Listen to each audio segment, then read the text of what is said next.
Right now, he hit record.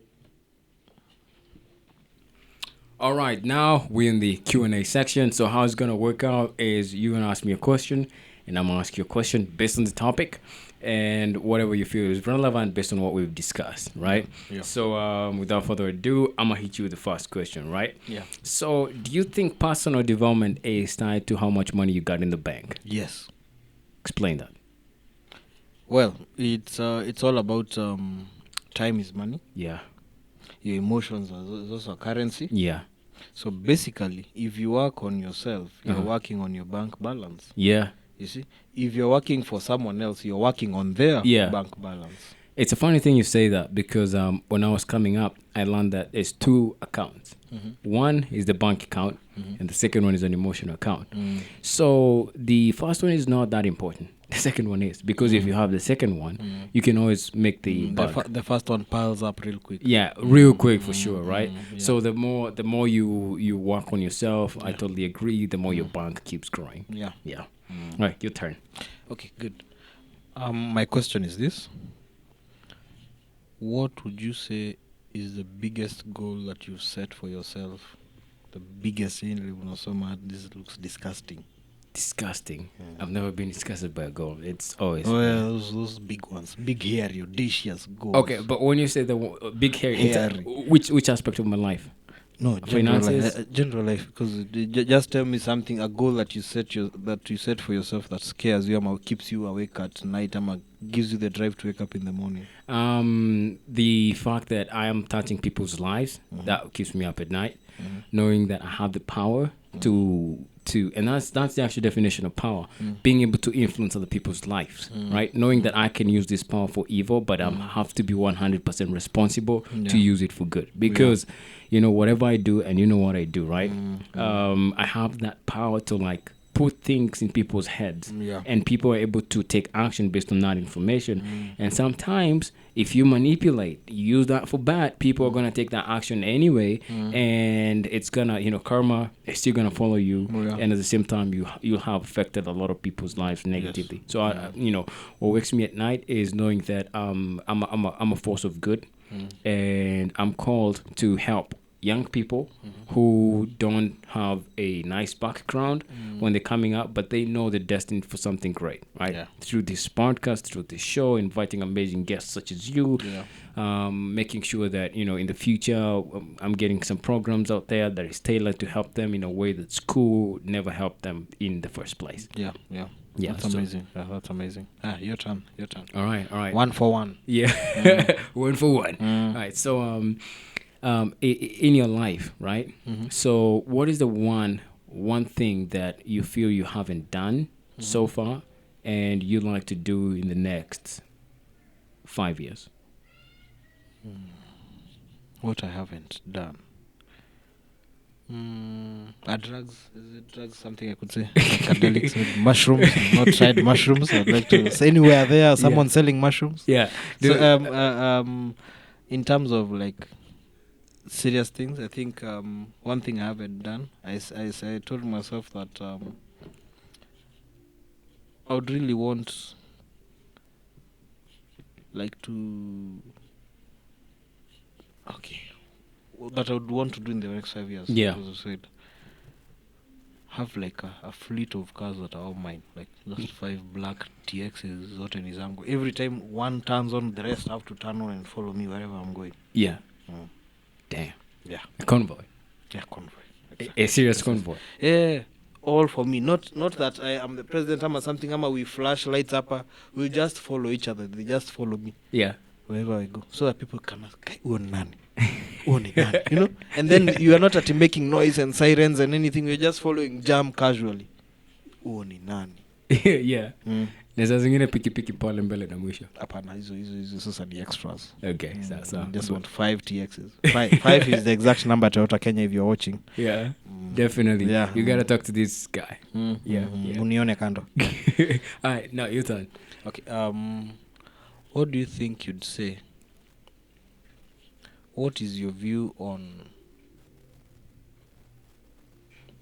like being emotionally unavailable when dealing with situations Like for example, in so far in what you've done and how far you've come, how far? What do you think you'd say if is there a situation that if you are emotionally unavailable, you'd have actually done better than when you are emotionally unavailable, emotionally available? So that's an interesting question. So that's relative. It depends on how much you have emotional discipline, right? In some situations, yes, I could have done better if I was emotionally available. And that question is relative because my emotion, if they get towards business, that's business, right? If they get towards a relationship, then that's towards the relationships. So yeah, I think wow, that's a tough one. Yeah, I've had I could have done better if I've done better when I'm sometimes emotionally unavailable. But sometimes you kind of learn to that being knowing which scenes to be emotionally available versus unavailable, you better off. For example, as you said, if somebody steps you, don't be emotionally available for that person. That's a situation.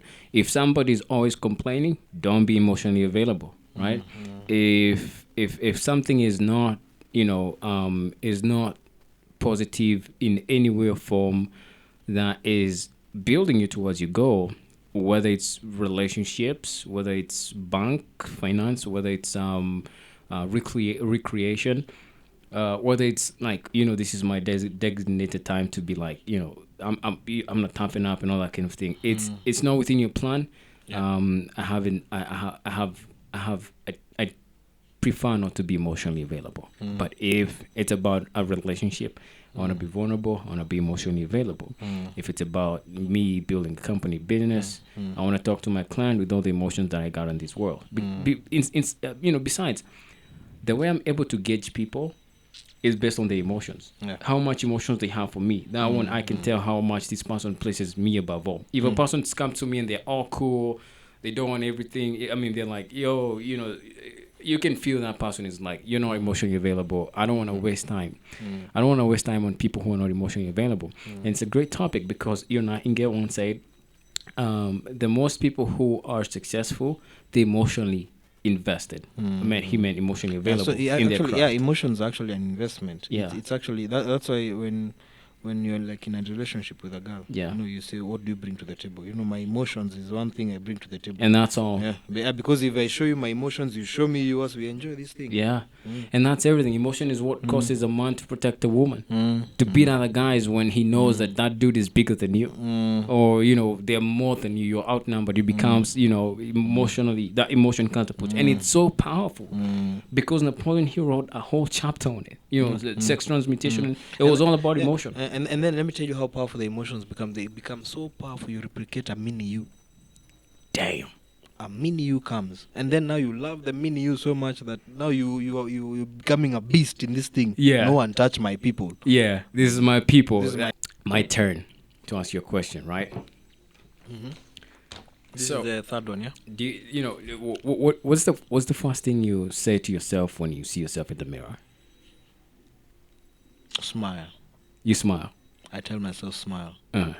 Like smile. I think that's wonderful.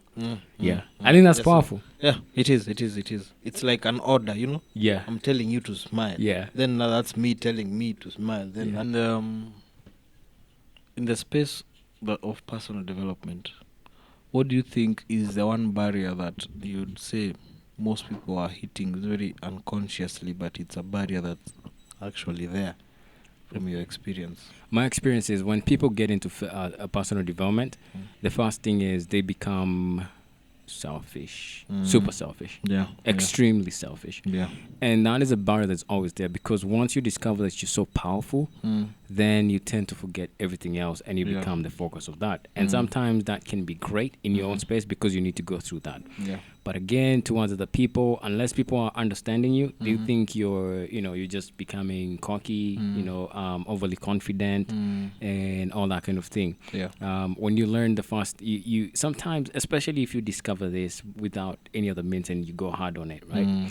And you may figure your place like you're so full of yourself, and you're like, hey, it's like nobody else has ever discovered this, and I'm the only person who knows this, and that's you become like, yo, nobody else knows what I know right now, and now now the trick is that barrier of coming out of your head, and now trying to having that balance of, hey, I'm relaxed, I'm joyous, and it's not like being too cocky, just being relaxed, knowing that no matter what, it's within me to have that power, regardless of what. I'm abundant, and you're not just saying that just to to show up. You're just doing it because you like it, and when other people come to you, you're not too much on them, but you're like, hey, I'm in a place where, as much as whatever I cannot control, I'm able to either relate or just do whatever I can. If I can tolerate it, if I cannot, then that's okay.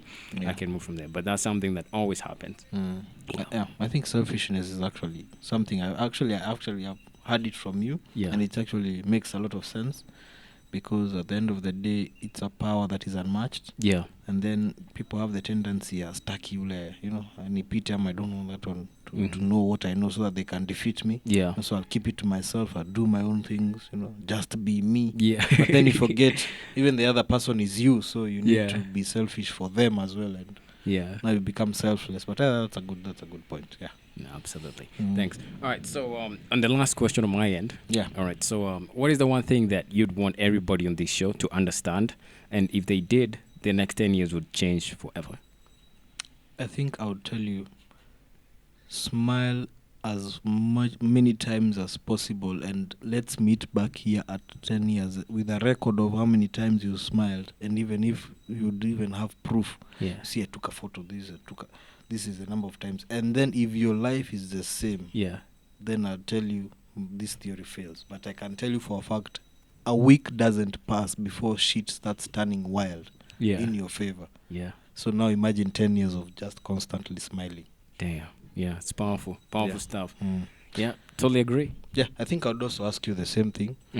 If you're given a chance to advise someone who maybe is starting on the personal development journey, and they just want to hear a specific kind of set of words, to actually turn on the light bulb. What would be those words for you? What words would you give them that would spark something in them? If you're not happy with where you're at, if you're frustrated with what you had, with what you have, if you're constantly blaming your parents, the education system, just know this: whatever system you're using, it's not working, and you need to change ASAP. And you watching this podcast over and over again, whatever this guy said is enough to put you on the roadmap to becoming the next version of you. That is the person who's successful, the person who loves life, the person who loves themselves. And as a result, you're going to spill that love to everything and everyone else. And I think that's the basis of it all. That's amazing. Wow. That's actually amazing. I've just had some chills behind my spine. It's amazing stuff. Well, glad you came to the show. Glad you shed the light on us. Yeah, thank you for having me as well. Well, Dennis Moy, appreciate it. Alan so Mungai. Until next time, guys, I look forward to seeing you in an amazing show. But until then, cheers. Thank you.